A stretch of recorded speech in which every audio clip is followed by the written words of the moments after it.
녹음이 되나보다. 안녕하세요, 서련욱입니다. 오늘은 신경정신의학과 철학 잡담 내지는 대담이에요. 그래서 소제목을 좀 바꿨는데 의식 그리고 시간 그리고 오늘은 이제 공간에 대해서 이제 주로 얘기를 할 거예요. 출연진은 철학과 박사과정 김민주 씨가 여기 병원에 온 지가 8년이 넘은 것 같은데, 그죠? 8년이 넘었어요? 아, 서울대 석사과정에 있으면서부터 시작했으니까 지금 벌써 8년차 박사과정입니다. 인사하세요. 안녕하세요. 철학 공부하는 김민주입니다. 공부하기. 논문 써야 되는데. 지금 처음 슬라이드 4개는 김민주 씨가 준비를 해왔어요. 저는 좀 가급적 얌전히 있을게요. 말씀하세요. 저번에 우리가 시간과 의식에 관해서 이야기를 했는데 이번에는 공간으로 넘어왔어요. 의식이랑 시간이 밀접해서 시간을 보았었는데 공간으로는 어떻게 넘어오게 된 것인지 박사님께 한번 여쭤보고 싶었습니다. 민주 씨가 얘기하는 시간이 짧다 그러고 자기 전공 분야를 충분히 설명을 못했다 그러고, 그 다음에 시간과 공간은 서로 얽혀 있는 거고, 그 다음에 미셸 푸코가 전공인데 거기에 헤테로 뭐라고 돼 있는 그런 공간 얘기가 나오더라고. 그 다음에 아르헨티나 문학 보헤미스인가 그 친구에 대해서는 난 잘 모르겠고, 그래가지고 이거를 집어넣었어요. 그렇구나. 보르헤스에 관해서 저번에 푸네스 작품 이야기하면서 어디 갔어? 여기 있다. 보르헤스. 네, 보르헤스 이야기를 잠깐 했었는데 그때는 이제 기억의 천재 푸네스 해서 나뭇잎 하나하나 다 기억하는 인물 그런 이야기, 그런 소설에 관해서 이야기를 했었어요. 근데 거기서도 우리가 되게 환상적인 상상 끝까지 간 그런 장면들을 아예 소설로 천연덕스럽게 내놓는 그런 걸 볼 수 있었죠. 그래서 이 사람이 환상소설을 쓴다 이렇게 보통 이야기를 하는데 이번에 박사님께서 툴렌이라는 행성, 혹성을 이야기를 해주셨어요. 툴렌이 네. 이게 오에 우물라우트가 붙는 거죠? 네, umlaut가 붙습니다. 근데 왜 독일어를 써? 왜 독일어를? umlaut 자체는 독일어에만 속한 것은 아니니까 이게 사실 가상의 행성, 소설에 나오는 가상의 행성에서 쓰는 언어인데 그게 좀 umlaut를 포함하고 있는 설정인 것 같습니다. 오케이. 그래서 이 잠깐만. 네. umlaut가 독일에만 쓰는 게 아니야? 딴 데 또 써요? 그렇지 않을까요? 언어학이나 의문론 같은 데서도 umlaut는 그 특정한 발음을 나타내는 기호로 또 사용이 되기도 하고. 민주 씨는 쉔이라는 게 무슨 독일어인 줄 알아? 무슨 뜻인가요? beautiful. 미인가요? 네. 아니, beautiful이라는 건데 내가 고등학교 때 경기 오고 친구들이랑 쉔이라는 문학 서클을 만들어가지고 난 그때 얌전히 있었는데. 문학 서클 이름이 쉔이었어요? 낭만적인데요? 근데 이 친구들이 남자 한 7명, 여자 한 7명 해가지고 지금까지도 만나. 그 중에 한 반 이상은 남자친구들은 굉장히 중학교 때부터 친구였던 애고 7명 중에 서련욱 있고, 그 다음에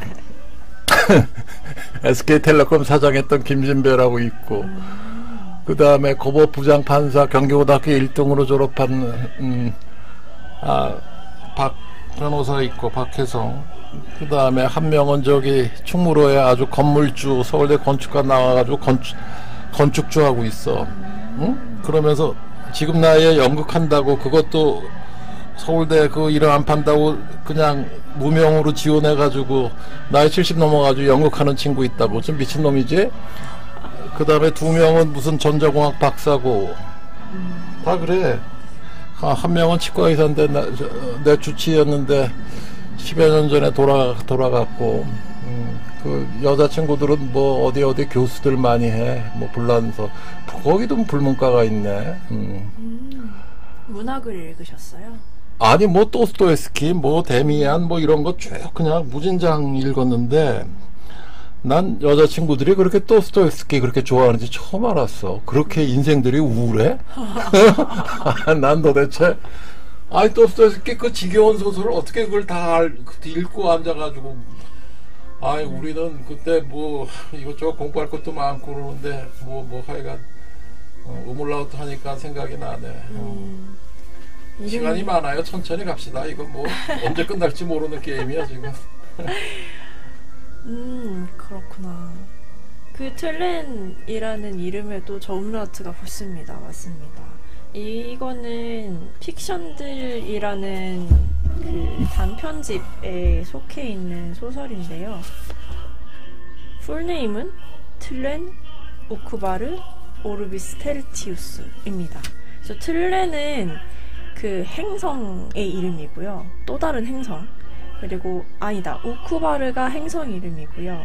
틀렌은 거기에 있는 한 나라이고 오르비스 테르티우스는 그곳에 관한 사전의 이름입니다. 근데 이게 우리한테 유의미한 이유는 여기서 생각하는 이 틀렌이라는 나라에서 생각하는 공간이 좀 특이해요. 정확히 말하면 공간이 없는 거죠. 그렇죠? 우리가 시간 이야기 하면서도 시간이 되게 당연하게 있는 걸로 생각이 되는데 어떤 이야기들에서는 시간이라는 게 없는 것 같이 보인단 말이에요. 그거에 관해서 이야기를 했는데 이번에는 공간이 없다고 생각하면 이 세계는 어떻게 될까? 같은 걸 생각해 볼 수 있어요. 틀렌을 통해서 할 수 있는 거죠.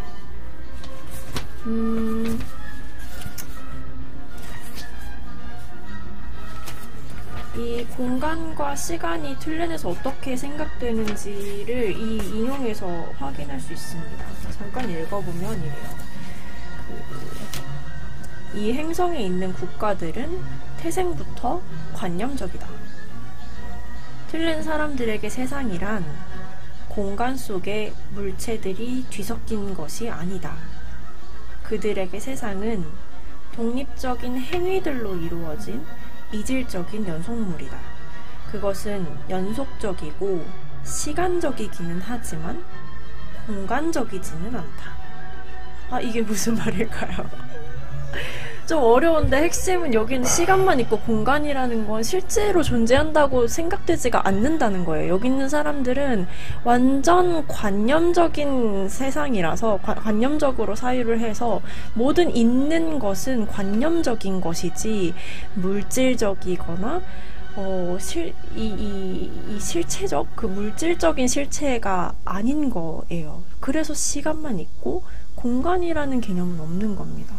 이런 거를 저는 읽으면서 계속 제 생각을 해보려고 했는데 잘 와닿진 않더라고요. 우리는 시간과 아니 공간. 이게 지금 철학하는 친구가 이걸 설명하면 그냥 말만 들어도 어려워. 그래서 내가 쉽게 설명을 하면 네. 이 보르헤스라는 사람에 대해서 내가 한 3분만 설명을 하면 나 이 사람 몰랐어요. 그랬더니 네. 20세기에 뭐 위대한 문호래 지성사에 그런데 정규교육은 받은 적 없고 그런데 이제 영문과 교수하고 후셀 현상학으로부터 이제 많이 영향을 받았고 난 뭐 딴 건 잘 귀에 들어오지 않았는데 탱고에 대해서 뭐 책도 있더라고. 탱고에 대해서 집에 그 막내 아들놈이 그 대통령 장학생으로 포항공대 들어가서 대학 4학년 때 UC 버클리에 유학을 보내놨더니 거기 학점 중에 탱고 학점이 있다 그래가지고 아르헨티나까지 가서 탱고를 배우고 한국에 와서는 아니 대통령 장학생이면은 생물학 그 대상을 받았던 친구면은 그걸 가지고 석박사를 하고 연구를 해야지 탱고를 하겠다고 석박사도 안 하겠다 그러고 이제 공군 통역장교로 가겠다 그래가지고 어떻게 하죠? 공군 통역장교 가가지고 또 탱고 계속해야 된다고 서울 비행장이 있어야 된대. 그래서 공부 잘해가지고 또 성남 비행장에 남고 홍대 근처에 가서 탱구장에 그냥 다니면서 있다가 제대하고는 뭐 어디 기업체 좀 들어가라 그랬더니 탱구장을 열어가지고 지금 3년이 지났는데 아시아 챔피언이 돼 있어 지금. 그래서 내가 아들하고 별로 얘기를 안 해. 전혀 안 해. 멋있으신데요? 멋있는 게 아니라 와 이거는 정말 내 머리는 아니야. 이거는 우리 집사람 머리인데 근데 탱고라는 거에 대해서 그렇게 설명을 해놨더라고. 그래가지고 난 보르헤스라는 사람이 들어왔고 귀에 그 다음에 얘기하는 게 굉장히 인디아나 존스 소설식으로 얘기를 하더라고. 지금 이 툴렌이라는 이것도 그 인디아나 존스가 그 모험해가는 그런 식으로 완전히 탐정소설식으로 소설을 써놨어. 아주 재미있게. 난 아주 그 줄거리만 보고 대충만 봤는데, 이거 언제 읽어? 그러면서 틸렌이라는 공간이라는 게 지금 민주 씨가 얘기하는 것처럼 물질하고 정신을 딱 나눴을 때 물질성을 완전히 배제한 하나의 환상만으로 이루어진 세상을 소설 속에서 창조를 해놓은 거야. 그걸 이제 탐정식으로 써놓고, 그러면서 사기꾼 예수하고는 전혀 상관없이, 그걸 사기꾼이라 그러냐, 예수를. 예수님도 다 이유가 있어서 예수인데, 사기꾼 예수.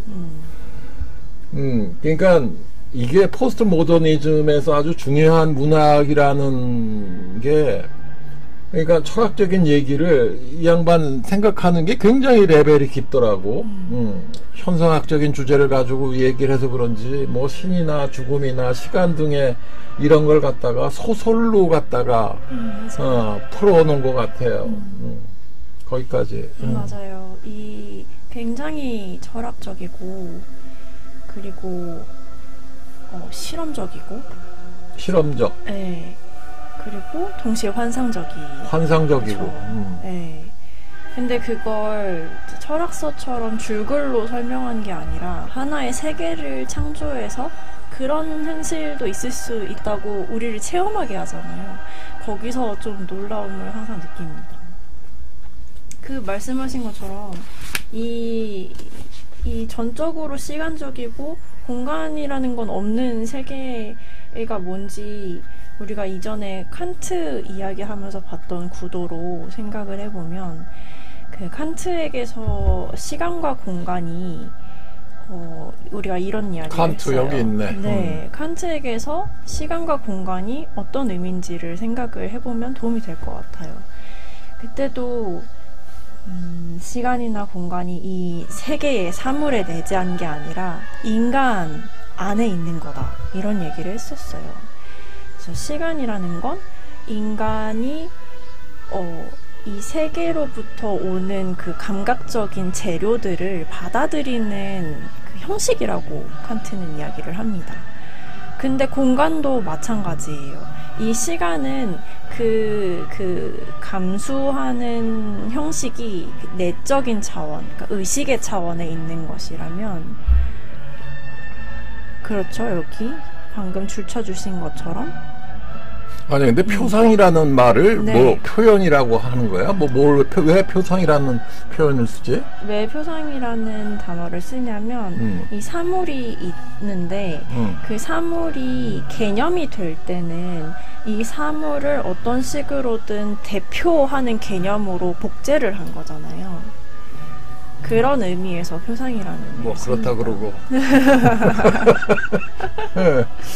그래서 이런 이야기를 합니다. 공간은, 읽을게요. 공간은 어떠한 사물들 자체의 속성을 표상하거나, 그러니까 대표해서 드러내거나, 사물들 자체를 그것들의 상호 관계에서 표상하는 게 전혀 아니다.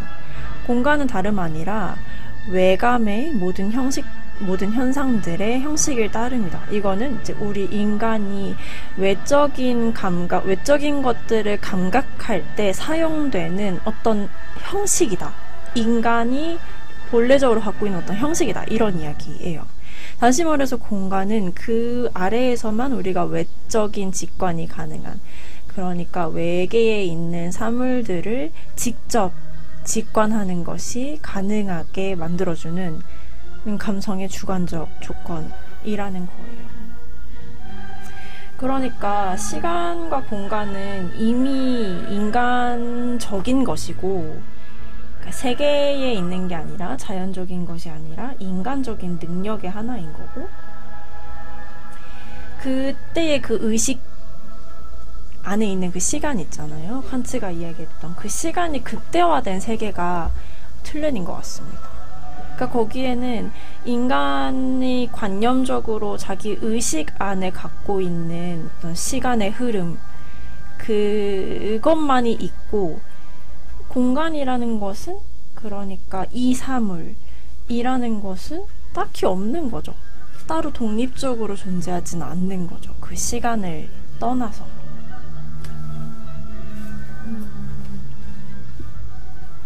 그래서 이거는 사실 철학사적으로 보면 데카르트가 실제 하는 것은 연장이랑 사유, 이 두 가지다, 이런 이야기를 해요. 이 사유가 우리가 예전에 봤던 코기토입니다. 데카르트가 어디 갔냐? 네. 맨 처음에 우리 데카르트 처음에 얘기했을 때. 네, 맞아요. 그 코기토에 관해서 우리가 이야기를 했었죠. 그 사유가 진짜 존재하는 거다. 거기서부터 우리는 어떤 알을 만들어 나갈 수 있다. 근데 그런 이야기를 했었는데, 그것과 같이 이야기하는 게 연장이에요. 그래서 연장은 뭘 말하는 거냐면, 사실 그냥 부피가 있는 그 사물들, 그 물질적인 사물들을 이야기하는 겁니다. 근데 이 사물과 사유와 연장 중에서 이제 틀레는 사유만 남고 연장은 없어진 세계인 거죠.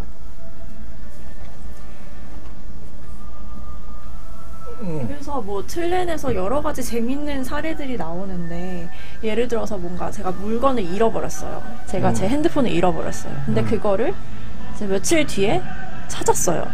그게 가능하려면 시간이랑 연장, 그러니까 공간이랑 게 둘 다 있어야 됩니다. 왜 그러냐면, 연장, 이 핸드폰이라는 물체가 진짜 존재해서 그게 시간 속에서 시간이 흐르는 중에 계속해서 그 시간들의 존재를 해야지 오늘 잃어버리고 내일 찾을 수 있는 거죠. 오늘부터 내일 찾는 시점까지 이 연장이 시간 속에서 계속해서 존재해야만 제가 오늘 잃어버리고 내일 찾을 수 있는 거예요. 그래서 우리는 시간과 연장을 항상 사용을 하고 있는 것입니다. 시간과 공간을. 근데 틀렌에는 이제 공간이 없잖아요. 연장이 없잖아요. 그러니까 오늘 잃어버린 걸 만약에 내일 찾았다면 그거는 같은 물건일 수가 없는 거예요. 같은 물건이려면 연장이 있어야 되는데 연장이 없고, 물건을 되찾았다는 건 오늘 잃어버린 그것을 매우 닮은 무언가가 내일의 시점에 복제가 되었다는 의미가 돼요. 그래서 이 틀렌의 세계에서는 계속해서 뭔가가 복제가 됩니다. 내가 열쇠 하나를 잃어버렸을 때 그거를 미래 시점에서 찾는다면 그것은 열쇠라는 물체가 있어서 그걸 되찾는 게 아니라 계속해서 미래의 시점에 그것과 비슷한 혹은 그거를 더 이상적으로 닮은 뭔가가 복제되는 거죠. 아니면 잃어버렸다면 그건 망각인 거고요. 우리의 관념 속에서 어떤 물체가 망각되는 거예요. 이런 점들이 진짜 재미있어요. 이런 상상을 할 수 있다는 게 너무 재미가 있습니다. 난 이거 뭐 도대체 보르헤스가 사기꾼 예수라는 얘기 자체를 써놓고는 그 다음에 또 다른 단편 소설에서는 이 히브리어에 대한 신비를 얘기를 하는데 육각형을 가지고 우주는 기본적으로 육각형 구조라는 거. 그 다음에 카발라라는 얘기가 나와. 그 단편 소설에서 카발라? 네. 어떤 카발라가 BBA인 것 같은데, 카발라라는 이 유대교의 신비주의 쪽 얘기인 것 같은데, 단편 소설 뭐 다나에 뭐라는 거에 그렇게 되어 있는 거래. 그래가지고 거짓이 진실 같고 뭐 무한의 미로 같고 뭐 민주 씨가 전번에 얘기한 호접몽 같은 그런 소설을 또 쓴 모양인데, 난 그쪽 그 해석을 읽으면서 아주 감명을 받은 게, 네. 소위 얘기해서 토라, 모세 오경을 해석하는 방법이 4가지가 있대. 첫째는 그냥 문법적으로 해석하는 거, 문법적으로 해석하는 일반적인 방법. 두 번째는 비유나 은유를 알아가지고 해석하는 방법. 세 번째는 이게 구전 문학적, 구전에 왔던 율법적으로 해석하는 방법이 있고, 네 번째는 신비주의적 해석이 있대.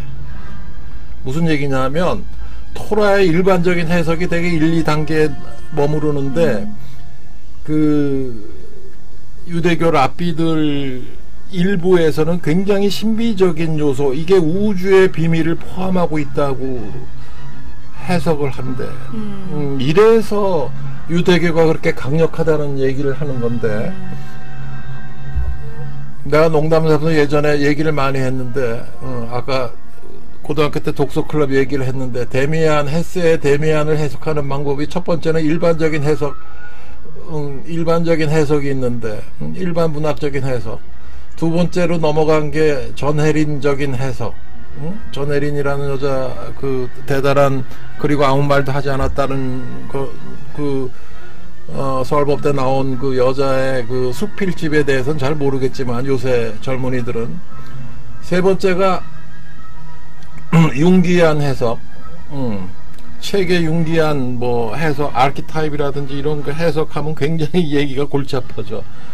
네 번째는 신화적인 해석, 종교적인 해석이 있는데, 데미안이라는 게, 데모스라는 게 악마를 얘기한다는 거예요. 악마부터 시작하는 거야, 데미안은.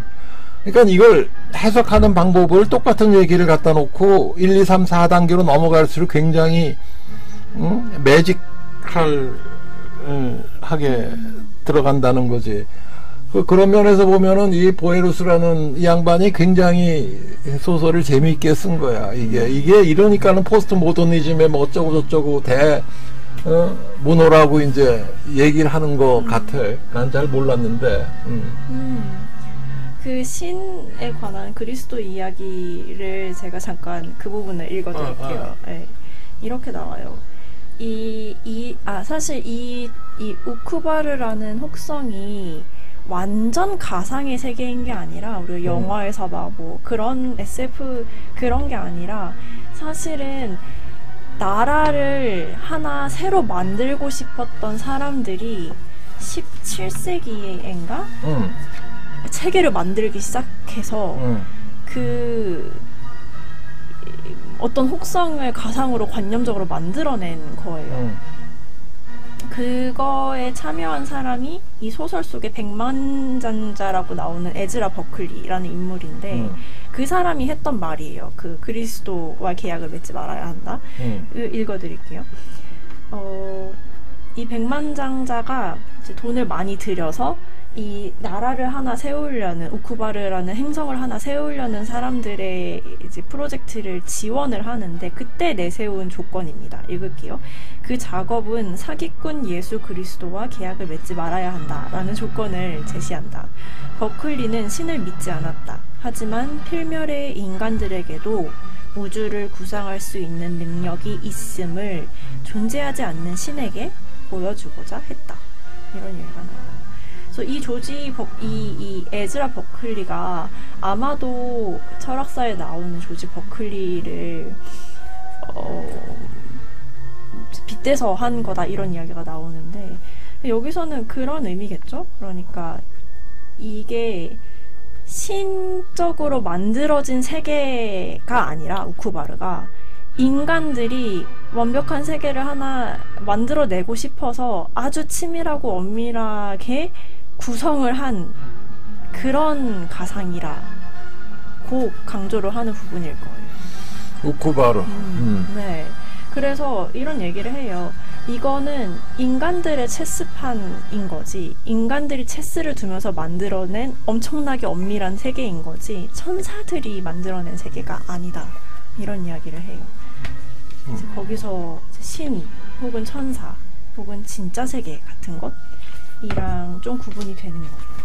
하지만 사실 보르헤스의 매력은 이렇게 가상의 프로젝트로 만들어진 세계가 소설 후반부로 가면 진짜 세계에 너무나 녹아듭니다. 그래서 진짜 세계가 이 가상의 세계를 받아들였다, 양보했다, 그걸 위해서 자리를 양보했다, 혹은 심지어 그 세계가 내 진실한 원래 있던 그 고전적인 세계에 침범하기를 욕망했다, 막 이렇게까지 이야기를 해요.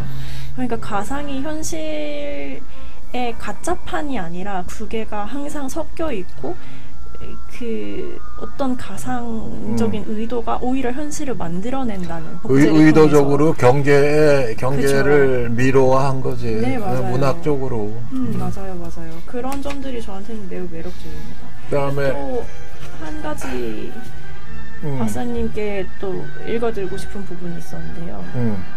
아까 복제의 이야기를 했었는데, 복제 이야기. 네, 복제 이야기를 했었는데, 소설 후반부 가면 그 보르헤스가 사는 그냥 우리의 세계에 계속 틀렌에서 만들어진 물건들이, 속속들이 발견이 돼요. 근데 그 장면 중에 하나입니다. 그 아주 무거운, 조그맣지만 아주 무거운 원추 같은 게 또 발견이 되는데, 그거에 관해서 설명을 이렇게 해요. 작지만 아주 무거운 그 원추, 괄호치고, 이 세계에서 채광된 적이 없는 금속으로 제작한 그 원추는 틀렌의 몇몇 종교에서 모시는 신의 형상이었다, 이런 이야기를 합니다. 뭐 중성자별 얘기해도 뭐 그렇게 얘기할 수 있지. 그럴 수 있죠. 그래서 뭔가 이 지구 내의 연장들, 물체들로는 설명되지 않는, 그러니까 이게 원래 가상의 프로젝트였는데 진짜로 외계의 무언가가 개입되어서 없던 것이 물질적으로도 발견이 된다. 그래서 뭔가 아까 말씀하신 현실과 가상의 경계를 계속 헷갈리게 하고 무너뜨리는 그런 장치일 거예요. 근데 저한테는 이제 틀렌에도 종교가 있고 거기서 모이는 신의 형상이 원수다, 막 이런, 그러니까 종교가 있다는 그러니까 개념들도 뭐 재밌었어요. 간단한 수학적 물리학적인 궁극의 뭐 물질이 중성자별 그 1cm, 3cm 그 축약된 게 태양보다도 무거운 물질이 생기니까. 그럴 수가 있어요, 진짜. 아니, 중성자만으로 이루어진 거. 뭐 대단한 거 아니야? 아주 간단한 물리야, 그거는. 그다음에 자, 전공 나왔다. 미셸 푸코. 이거 미셸 푸코에 대해서 할 얘기가 많을 텐데. 사실 헤테로토피아는 꽤 인기가 많은, 별로 중요하지 않은 거 아니야? 여기서는 사실 헤테로토피아의 개념을 간단하게 보면, 헤테로는 다르다라는 뜻이고, 토피아는 토포스, 그러니까 위상학, 위치를 이야기를 해요. 그래서 헤테로토피아를 우리말로 직역을 하면 다른 공간입니다. 또 다른 세상. 그게 아니에요. 그게 재밌는 거예요. 어나더 월드가 아니라고? 어나더 월드는 사실 유토피아에 해당할 거예요. 그러니까 우리가 살고 있는 이 세계가 아니라 우리 어디에도 없지만 우리 안에 있는 거지. 그쵸. 우리가 이상적으로 생각하는 세계가 유토피아인데, 그 유토피아의 유자가 사실은 없다는 뜻이에요. 그래서 유토피아는 어원적으로 봤을 때 어디에도 없는 공간, 이렇게 돼요. 근데 헤테로토피아는 그 유토피아의 대응 개념으로 만든 거예요. 그래서 다른 공간들인데 유토피아처럼 우리 세계랑 다른 어떤 이 세계가 아니라 그냥 우리 세계에 중첩되어 있는 이질적인 공간들, 이런 개념입니다. 그리고 또 하나 강조하고 싶은 것은, 원어에서는 레 헤테로토피 해서 S가 붙어 있어요. 이거는 복수형이에요. 그래서 헤테로토피아 하면 우리말에서는 단수처럼 번역이 됐지만 거의 항상 복수로 쓰입니다. 왜냐하면 다른 공간들은 유토피아처럼 가장 이상적인 세계 하나가 따로 존재하는 게 아니라 루가 아니라 레스라는 거예요? 네, 맞아요. 요거 얘기하는 거예요? 네, 이거는 관사고 여기 뒤에 있는 S가 복수. 네, 뭐 마찬가지 얘기지. 마찬가지예요. 맞아요. 그래서 유토피아는 가장 이상적인 그 무엇이니까 하나일 텐데 다른 공간들은 항상 여러 개인 거예요. 그래서 이 다른 공간들을 이 사람이 왜 이야기하냐 이게 사실 핵심일 텐데 유토피아를 이야기하는 왜 그런 줄 알아? 왜요? 왜 그런 거야? 이 사람이 예를 든 이 헤테로토피아가 나 어딘가라고 봤더니 머릿속에 쏙 들어오는 게 사창가야. 네, 맞아요. 이게 말이지. 응? 그렇게 이해하면 아주 쉬워. 현실 세계 존재하는데 뭐 어쩌고 그거 생각하면 다 되는 그렇죠. 얘기라고. 뭔가 다른 공간들이죠. 우리의 일상적인 질서랑 다른 뭔가가 뭐가 일상적인 질서가는 달라. 그게 일상적인데. 아니 맞아요. 아니 미셸 푸코를 전공을 했으니까 네. 내가 전 여기에 대해서 비판을 좀 하려는데 네네. 아니 왜 그렇게 푸코 가지고 난리인가 봤더니 투쟁의 역사야 이거는. 광기의 역사고 그지? 맞아요. 동성애의 역사고. 그렇죠. 아유 할 얘기가 너무 많은데 미셸 아니 내가 너무 머릿속에 쏙쏙 들어와 이 양반 얘기하는 거 이렇게 좀 봤더니 아 이건 뭐 좀 더 해보세요. 그럴까요? 방금 제 사창가 매운굴 얘기하셨는데 그거 푸코가 직접 언급한 대표적인 예시입니다. 그래서 뭐 헤테로토피아는 사실 이의 제기를 하는 공간이라고도 이야기를 해요. 그러니까 방금 제가 말씀드렸던 그 일상적인 질서에 뭔가 이질적인 것들이 같이 존재하고 있다는 걸 계속 보여주는 거죠. 그 이야기를 하면서 예시로 매음굴 이야기를 듭니다. 그래서 이렇게 이야기를 해요. 읽어볼게요. 아라공이 말했던 매음굴처럼 나머지 현실이 환상이라고 고발하는 환상을 만들어냄으로써 아니면 그 반대로 우리 사회가 무질서하고 정리되어 있지 않고 뒤죽박죽이라고 보일 만큼 완벽하고 주도 면밀하고 정돈된 또 다른 현실 공간을 실제로 만들어냄으로써 헤테로토피아는 두 가지 의의 제기를 한다고 이야기를 합니다. 이 두 번째 예시는 식민지를 이야기를 해요. 아주 완벽하게 계획된 주도 면밀한 공간성을 다른 공간성을 만들어내는 게 이제 식민지의 예시인 거죠. 근데 저는 이 틀린이 겹쳐 떠올랐어요. 이 장면에서. 미셸 푸코 그 튀니지에서 좀 있었다며. 거기서 동성애 문제로 뭐 어쩌고 난리가 났었다며. 그거 얘기하는 거 아니에요? 어떻게 연결? 또 다른 식민지 얘기가? 그렇겠죠.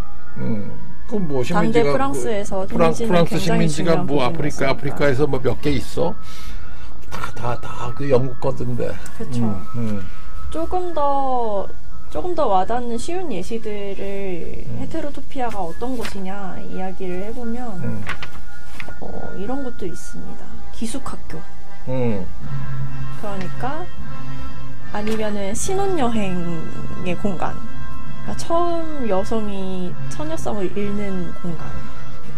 아니면 정신병원, 양로원. 그러니까 이런 곳은 인간이 생물학적인 위기를 갖고 있을 때 그 사람들이 수용되는 공간들, 그 사람들을 위한 공간들, 이게 또 헤테로토피아고요. 뭐 요양소, 정신병원 아니야, 이런 것처럼 일탈. 푸코 자기 얘기하는 거야. 기숙사는 동성애에서 뭐가 있었겠지. 그러니까 그걸 그렇게 생각하는 거고 정신병원에서 뭐 근무도 좀 했었잖아. 그러니까는 그렇게 얘기하는 걸 거고. 네. 아니 나는 왜 그렇게 푸코 가지고 열광을 하는지 도대체 이해를 못했다가 요번에 좀 알게 됐는데 내가 잠깐 푸코에 대해서 한 3, 4분만 얘기할게. 네, 내 생각하는 거는 1926년생으로 지금 57세에 죽었어. 왜 죽었는지 난 잘 모르겠는데 빨리 죽었는데 에이즈로 죽었지. 네. 응? 에이즈로 죽었단 말이야. 그러면은 57세면은 80년대 중반이니까 에이즈 치료약이 제대로 개발이 안 돼서 죽은 거라고. 근데 이게 지금 보면은